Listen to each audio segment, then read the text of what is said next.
Hey guys, it's Keely here. I wanted to talk to you today about should you schedule sex with your spouse.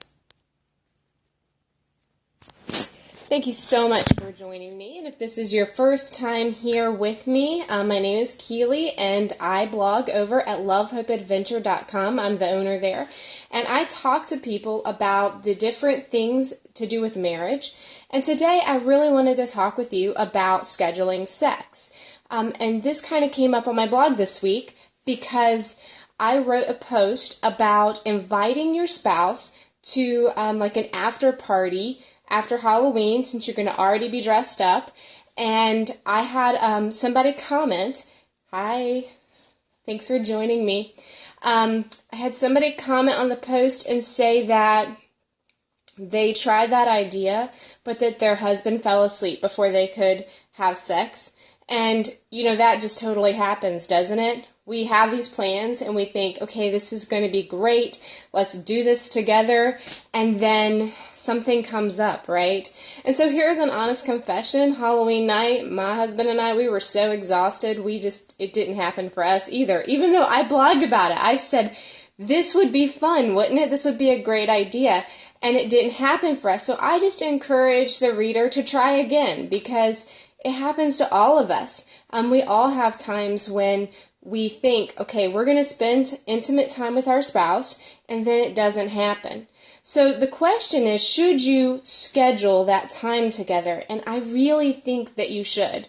There's a lot of reasons behind doing this. And first of all, I think that it helps those that have different sex drives. So if you have two spouses and one is higher drive and one is lower drive, if you guys are regularly scheduling sex with each other, it makes it easier. It helps the person with the lower drive to know what to expect out of a night, and the person with the higher drive to know that they are not going to go without.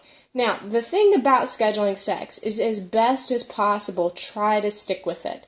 That can lead to lots of disappointment if you guys have built this thing up and then it doesn't happen. Just like, for my reader, she was very disappointed that she wanted to do something, told the spouse ahead of time, and it didn't work out. That happens too. So when you're scheduling sex, the successful thing to do is to stick with it as best as possible.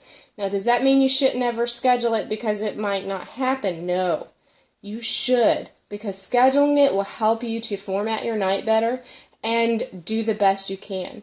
Now, how do you deal with the disappointment if the scheduled sex doesn't happen? Well, there's a couple of things you can do. As soon as possible, make up for it. That's the best thing to do. As soon as possible, make up for it.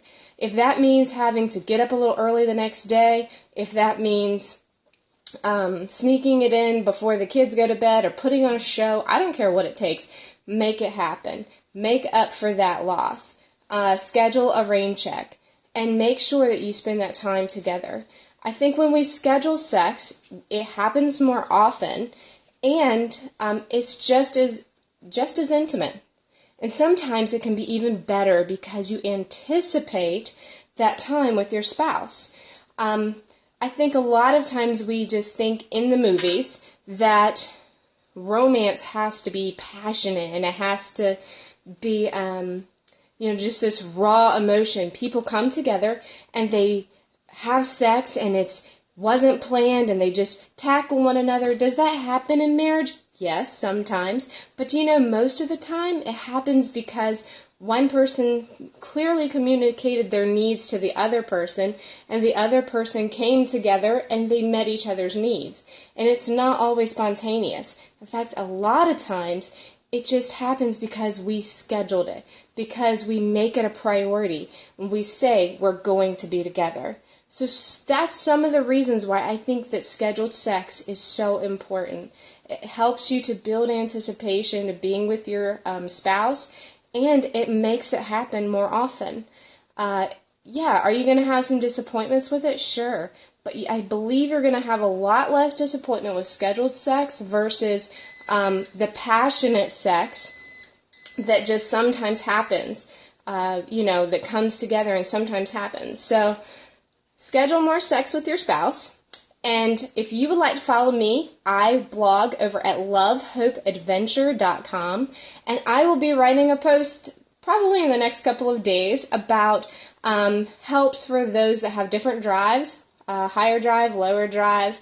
And this is actually one of the things that I suggest for people who are in a marriage and they have different sex drives. Scheduling sex is one of the top things that will really help you if you have a different drive than your spouse. So thank you all for joining me today, and I look forward to seeing you guys at Love Hope Adventure.